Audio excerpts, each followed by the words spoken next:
Saudara-saudara kaum muslimin rahimakumullah. Oleh karenanya pada saat kita sholat, iblis, setan datang dari segala macam penjuru supaya kita kehilangan rasa khusyuk. Apalagi kalau kita jadi imam yang gerak kita, bacaan kita dilihat, didengar, disaksikan oleh orang banyak. Digodanya gerakan kita, dibolak-baliknya hati kita, supaya di dalam sholat itu banyak yang kita ingat, hal-hal yang tidak ada hubungannya dengan sholat. Kadang-kadang belum sholat kita ribut nyari pulpen, nggak ketemu, begitu takbir ingat pulpen di atas lemari, mulai goncang lagi niat kita sholat. Kadang-kadang kalau hati tidak bisa dipermainkan, iblis berbisik lagi. Gerakan kita dalam sholat tidak mencerminkan kekhusyuan. Kalau gerak juga ternyata masih bisa khusyuk, bacaan kita dibuatnya kita seperti dikejar-kejar waktu. Sholat isya misalnya dengan cara kilat khusus, super singkat. Saya katakan tadi, apalagi kalau kita jadi imam, iblis mudah mendatangkan penyakit riya. Karena mengimami orang banyak, lalu supaya dikira alim, dibuatlah sholatnya itu mantep-mantep. Surahnya dicari yang panjang-panjang, paling pendek sabihis sama wadduha. Tapi kalau sudah sholat sendirian, cukup inna a'toinakal kautsar sama kul huwallahu ahad. Kayaknya khusyuk bukan main. Kalau imam, bahasanya dipaseh-pasehin kayak orang 16 tahun di Mekah. Usolli fardhol maghribi salasa rakaatin. Saudara-saudara kaum muslimin yang berbahagia, oleh karena sholat merupakan sarana yang paling efektif untuk mendekatkan diri dengan Allah, maka orang yang khusyuk di dalam sholatnya merupakan musuh utama daripada iblis. Sekarang bagaimana bisa khusyuk caranya? Kalau khusyuk 100%, rasa-rasanya sulit. Untuk sampai ke arah sana orang memerlukan tahapan. Kepada Imam Ali karramallahu wajhah, baginda Nabi pernah memberikan satu tes case. Ali, saya ya Rasul, kalau kau bisa sholat 2 rakaat saja dengan khusyuk, aku kasih hadiah sorban. Baik ya Rasul. Sembayang Imam Ali 2 rakaat, selesai sholat, assalamualaikum wassalamualaikum. Rasul bertanya, yang mana sorbannya Li? Tanpa nengok, Imam Ali menjawab, yang hijau ya Rasul. Setelah menjawab yang hijau, Rasul berkata, kamu tidak khusyuk Li. Kenapa? Soalnya tadi waktu sembayang mikirin, nanti kalau ditawarin sorban pilih yang hijau aja ah. Sehingga begitu ditanya refleks menjawab, yang mana Li? Yang hijau saja ya Rasul.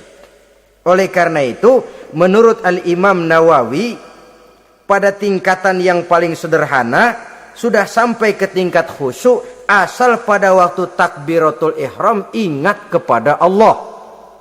Tapi jangan lupa, itu tangga pertama. Jangan ada fatwa begini lalu aman. Yang penting kan takbirnya ingat Tuhan, belah sononya mau kemana kek. Bukan itu. Itu pada tingkatan pertama sudah sah dipandang khusyuk solatnya orang awam asal pada waktu takbiratul ihram dia ingat kepada Allah. Tetapi harus terus berusaha agar sepanjang solat dia ingat kepada Allah. Caranya bagaimana? Pertama, menanamkan diri bahwa pada saat kita sedang mengerjakan solat, yang lain tidak ada kecuali Allah. Yang kedua, berusaha memahami apa yang kita baca.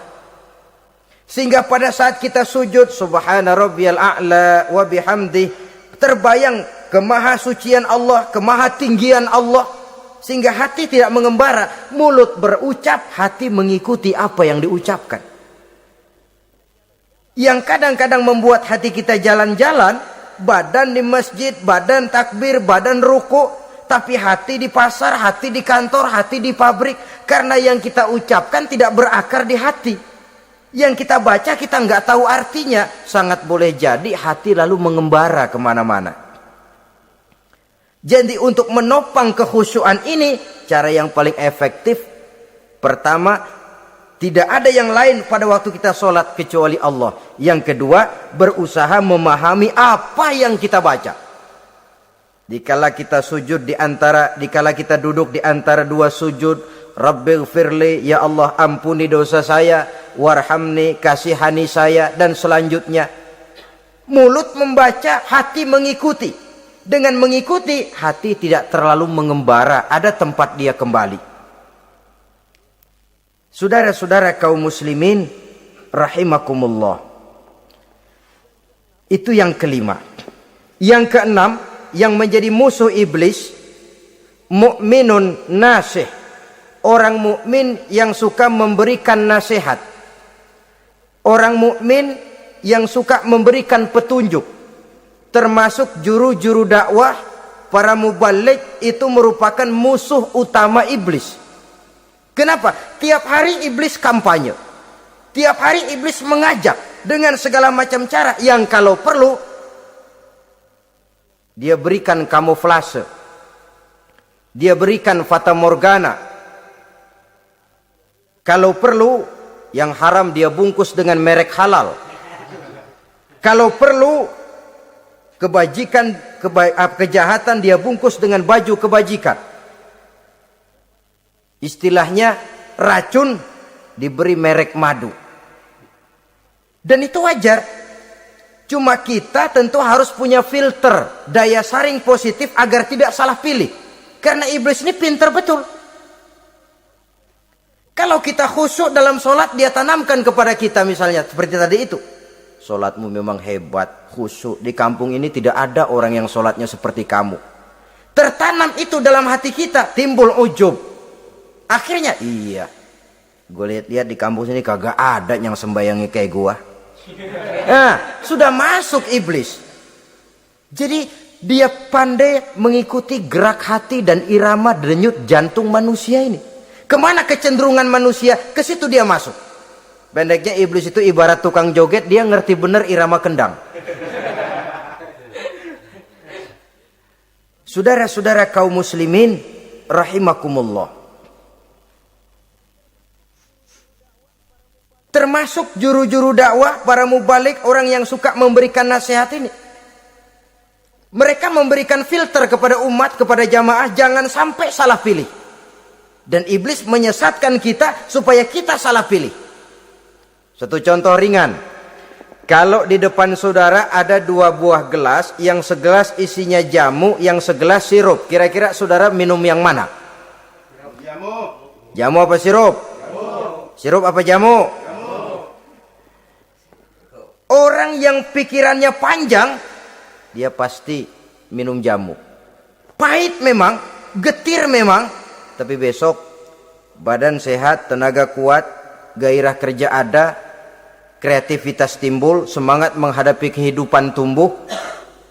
Orang mukmin, orang yang berpandangan jauh ke depan. Pandangannya panjang.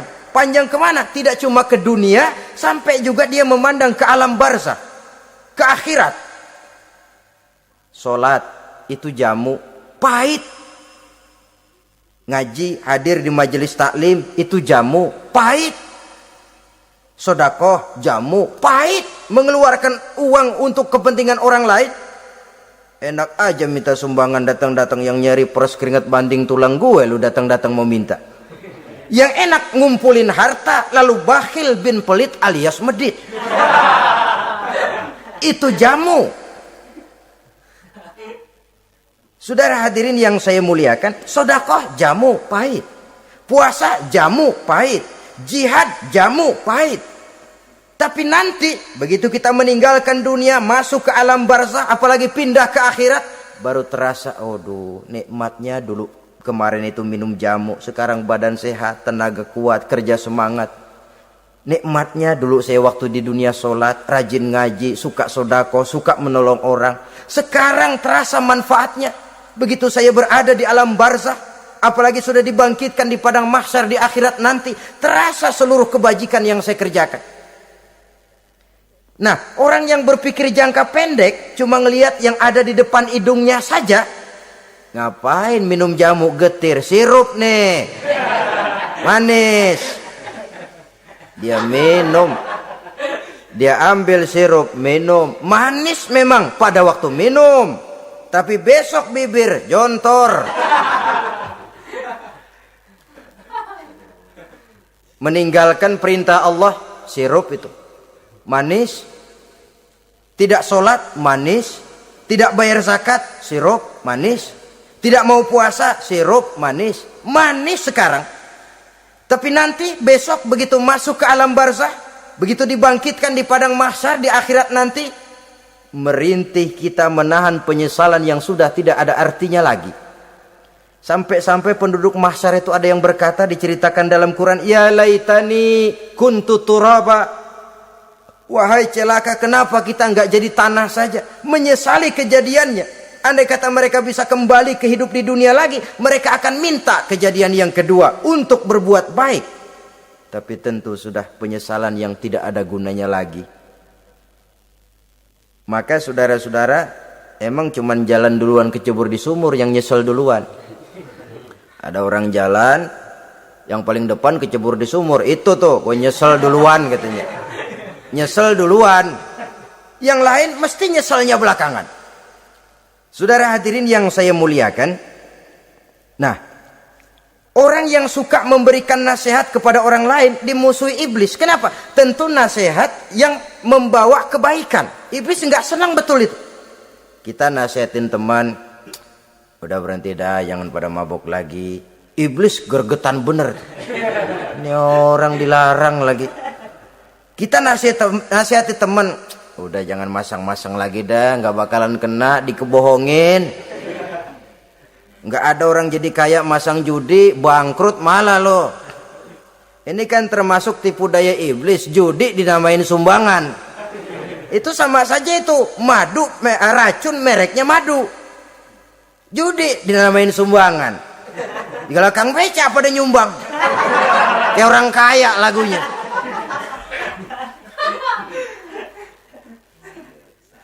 Saudara-saudara kaum muslimin rahimakumullah, adalah kewajiban kita memang untuk tawasau bil haq, saling nasihat menasihati. Setiap kita juru dakwah, setiap kita wajib menyampaikan apa yang sudah kita tahu kepada orang yang belum atau kurang tahu. Saudara yang bisa bismillah wajib mendakwahkan bismillah itu kepada orang yang belum tahu bismillah. Saudara bisa Fatihah harus menyampaikan itu kepada orang yang belum bisa Fatihah. Persetan dengan orang lain. Apalagi yang cuma kerjanya ngeritik saja, lu baru bisa Fatihah doang udah ngajar. Biar aja yang diajarin gak bisa Fatihah kok. Apa masalahnya pemerataan di bidang keilmuan? Sebab memang biasa penonton itu selalu lebih pandai menilai, kayaknya lebih pintar dari yang main. Sama saja orang nonton bola ngomel melulu, padahal dia sendiri belum tentu bisa main. Dengerin orang pidato pun begitu, monten bisa. Wah, kalau dia yang pidato 1 jam kayak semenit. Tapi kalau si Ano tuh kita udah pegel belum juga mau berhenti. Monten bisa, coba dia suruh pidato udah 1/4 jam masih ama ba'du. Apa mau dibilang ama ba'du?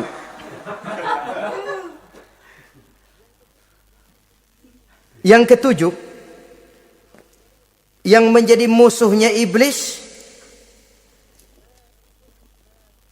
taibun sabitun ala taubatihi, orang yang bertaubat dan tetap di atas taubatnya. Secara jujur, tidak ada manusia yang tidak punya salah. Dan orang yang baik memang bukan orang yang tidak punya salah. Karena tidak ada orang yang tidak punya salah. Orang yang baik adalah orang yang apabila melakukan kesalahan dia segera sadar, dijadikannya itu sebagai pelajaran untuk tidak diulanginya lagi pada masa yang akan datang. Biasanya kita menghakimi orang pintar, kita nggak merasa bahwa kita juga punya kesalahan. Kalau kita ngelihat maling ayam kita teriak, padahal kita nyolong kambing. Lebih besar dari si maling ayam, merasa diri lebih benar dari yang lain, padahal kita lebih kotor dan lebih jelek. Hilang sifat introspeksinya. Yang kita musuhi, yang kita caci maki, tahu-tahu kita sendiri yang melakukannya. Saudara-saudara kaum muslimin, orang yang bertaubat dan tetap dalam taubatnya stabil, itu musuh iblis. Apa ada orang yang taubatnya nggak tetap? Ada. Yang istilah kita taubat sambal namanya. Kalau dia makan sambal kepedesan, taubat makan sambal. Besok mau makan kagak ada sambal, ngomel. Mana sambal? Kemarin udah taubat. Sekarang mana sambal? Ini taubat yang namanya taubat sambal.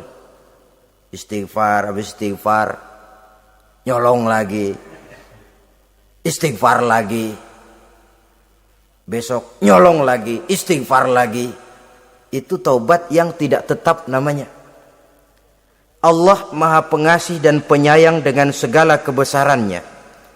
Ia akan memaafkan segala perbuatan yang bersifat salah dari hamba-hambanya. Cuma manusia kadang-kadang yang tidak mau memaafkan dirinya sendiri. Amat dungu manusia macam ini. Membiarkan dirinya hanyut berlarut dalam lembah dosa. Sementara dia diberikan umur, tidak digunakannya untuk bertaubat. Innallaha yaqbalu taubatal abdi ma lam yugharghir. Allah senantiasa akan menerima taubat seorang hamba sepanjang nafasnya belum sampai di tenggorokan. Kalau nafas sudah sampai di tenggorokan baru berniat taubat, kasib terlambat. Kayak Fir'aun. Fir'aun itu begitu ditenggelamkan di lautan merah, udah cengap-cengap mau mampus, baru ngomong dalam sekaratnya, amantu bi Rabbi Musa wa Harun. Kalau begini mah saya juga percaya sama Tuhannya Musa. Udah sekarat baru mau taubat, malaikat maut gemes banget dilelepin, mati.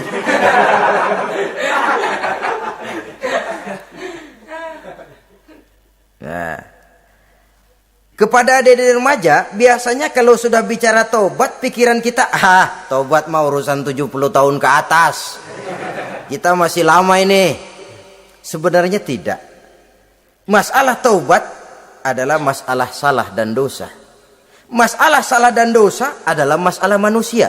Sejak dia akil balik sampai ajal datang berenggut nyawa. Hidup ini tidak selalu berjalan mulus. Hidup ini tidak selalu berjalan di atas kertas putih. Kadang kita tersilap, kadang kita tersalah. Kadang situasi dan kondisi menyebabkan kita berbuat lain dari yang seharusnya. Itu kehidupan. Silih berganti. Oleh karenanya pesan Nabi, wa'atbi'i sayyi'atal hasanah. Perbuatan salah ikuti dengan kebajikan. Dosa iringi dengan taubat. Jangan nunggu. Saya untuk taubat takut nanti bikin lagi. Nah, ini namanya punya harapan mau bikin lagi. Nanti aja dah kalau tua-tuaan.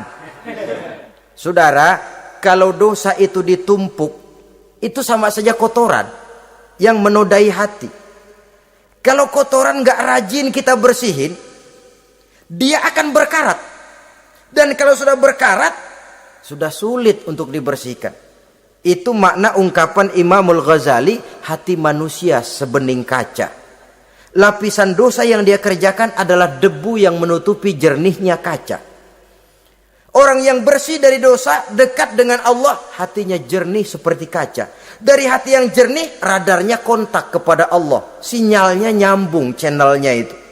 Getarannya hebat. Wajar kalau lalu dia bisa tahu apa yang besok akan terjadi. Diberitahu oleh Allah. Yang namanya ilmu laduni itu. Ilmu yang ditransfer langsung oleh Allah. Karena kebersihan hatinya. Mana ada orang gak belajar bisa pinter. Iya, kalau hatinya butek emang gak ada. Tapi kalau Allah mau berberangkat dari hati yang bersih, yang kontaknya nyambung kepada Allah, hati itu seperti kaca, kata Imam Ghazali. Dosa yang kita lakukan adalah debu. Kalau debu sedikit datang kita lap, datang lagi kita bersihin, datang lagi kita bersihin, insya Allah nggak sampai jadi noda di atas kaca itu.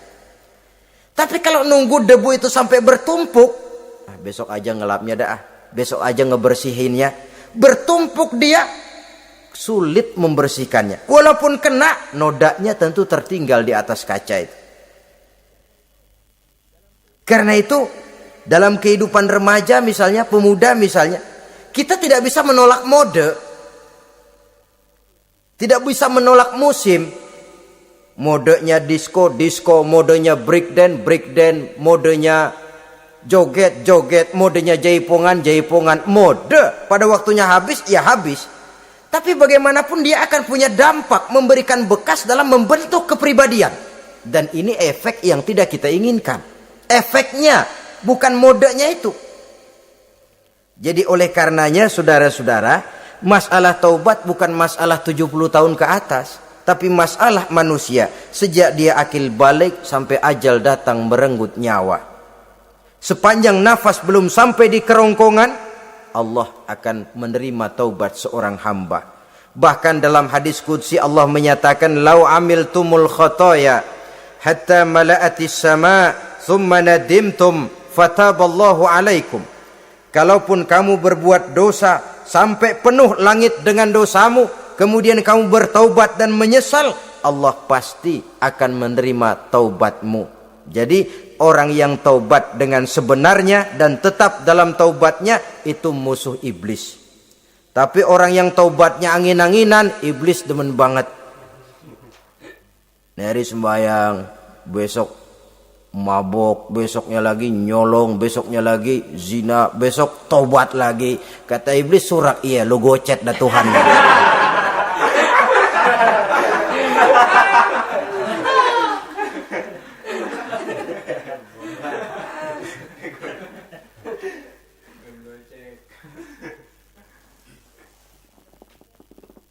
Selanjutnya yang ke-8, musuh iblis, musuh setan, mukminun yudawi mu'alat taharah.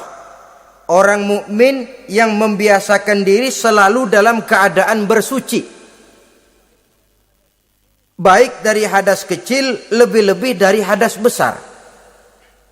Wudu utamanya memang untuk sholat, tapi membiasakan wudu dalam kehidupan sangat baik sekali.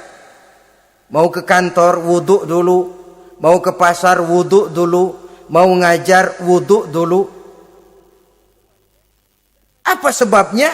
Karena dalam keadaan suci, orang ada sikap memelihara kesuciannya. Kalau kita naik PPD pagi-pagi gelantungan, kalau punya wudu, hati-hati kesenggol perempuan juga sayang sama wudu. Tapi kalau nggak punya wudu, jangan kesenggol, kita nyeruduk. Ada semacam sikap apik di dalam kehidupan ini. Karena itu biasakan wudu untuk menjaga kebersihan diri, kebersihan zohir, kebersihan batin, belum lagi kemanfaatan di akhirat. Sebab kata Nabi, "Inna ummati ya'tuna yaumal qiyamah ghurran muhajjalin min asharil wudu." Umatku di akhirat nanti akan datang menghadap Allah dengan muka berseri-seri, bersinar-sinar dari sebab sering wudu. Sehingga tidak usah mengaku pun Rasul akan memanggil karena muka yang sering tersentuh air wudu ini. Mukminun yudawi mu'alat taharah. Orang mukmin yang selalu membiasakan diri berada dalam keadaan suci, berwudu. Kita lihat ajaran wudu ya. Dari sejak bacaan-bacaannya saja itu sudah membawa manfaat. Lalu dari segi bahwa kita manusia sering tersilap melakukan dosa-dosa kecil. Dosa-dosa kecil itu oleh air wudu dia rontok. Tangan kita suka colak-colek pada saat membasuh dua tangan. Allahumma inni as'alukal yumna wal barakah wa a'udzubika minasyu'mi wal halakah. Dosa yang ada di tangan itu rontok. Mata kita suka pelatat-pelotot, nggak karu-karuan pada saat membasuh muka. Nawaitu raf'al hadasil asghar. Dosa yang ada di mata rontok. Dari segi pembersihan batin. Belum lagi dari segi pembersihan zahir. Sehari semalam kalau 5 kali saja kita terkena air wudhu, itu sudah menjaga kesehatan dan kebersihan. Saudara-saudara kaum muslimin rahimakumullah. Yang kesembilan,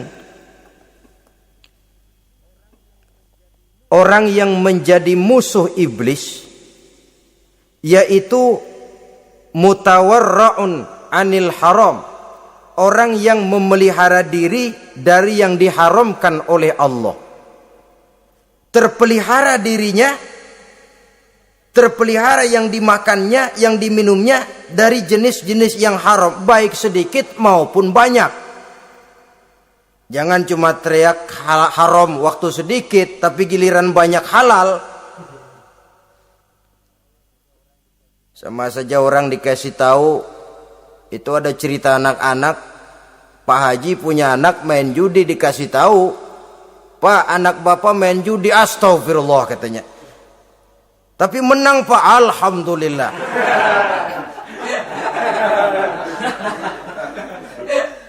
Ini kan sama saja, giliran sedikit dibilang haram karena dia nggak dapat jatah, begitu dapat banyak dan dia kecipratan jadi halal. Yang sedikit halal haram, banyaknya pun juga haram. Yang banyaknya haram, sedikitnya juga haram. Ada orang bilang minuman keras kalau nggak mabokkan nggak haram. Yang memabokkan banyaknya, sedikitnya tetap saja haram. Ma askaro kasiruhu faqaliluhu haramun. Apa yang banyak menyebabkan jadi mabuk, sedikitnya pun juga haram. Saudara-saudara kaum muslimin, yang ke-10 yang terakhir, musuh daripada iblis ialah mukminun rahimun, orang mukmin yang berhati pengasih. Orang mukmin yang suka menyambung silaturahmi. Orang mukmin yang tidak suka bertengkar. Orang mukmin yang tidak suka marah-marahan. Kalaupun terpaksa marah, tidak lebih daripada 3 hari. Jadi boleh saja marah kalau alasannya tepat, tapi nggak lebih dari 3 hari. Kalau perlu bikin perjanjian, kita marah ya 3 hari. Itu limit. Tidak halal kata Nabi bagi seorang muslim menjauhi saudaranya lebih dari 3 hari. Tidak halal itu artinya haram. Kita ini kadang-kadang kalau sudah marahan sama tetangga kah, sama teman kah, kadang-kadang suka berlaku perpanjangan waktu. Tidak cukup perpanjangan waktu, ditambah lagi perpanjangan generasi. Enggak cukup kita yang marah, orang lain kita sundut-sundut supaya ngikut marah lagi. Marah pakai ngundang. Kayak mafia lagunya, udah dia marah, orang lain lagi disuruh marah. Saudara hadirin yang saya muliakan, mukmin yang punya sifat belas kasih, berhati jernih, itu musuh utama dari iblis. Tapi mukmin yang suka marah-marahan, tukang hasut dan tukang bakar, itu teman-teman iblis. Oleh karena itu, mudah-mudahan kita semua menjadi musuh iblis. Dan jangan menjadi musuh iblis. Jangan menjadi teman iblis. Sebab iblis sudah kadang memproklamirkan permusuhan. Sekali dia musuh kita, selamanya dia akan tetap menjadi musuh kita. Berusahalah untuk menjadi musuh iblis dan jangan sekali-kali toleransi. Jangan berusaha menjadi teman iblis. Inilah yang kita bicarakan pada pertemuan ini. Mudah-mudahan ada manfaatnya. Terima kasih atas segala perhatian. Mohon maaf atas segala kekurangan. Wassalamualaikum warahmatullahi wabarakatuh. Waalaikumsalam warahmatullahi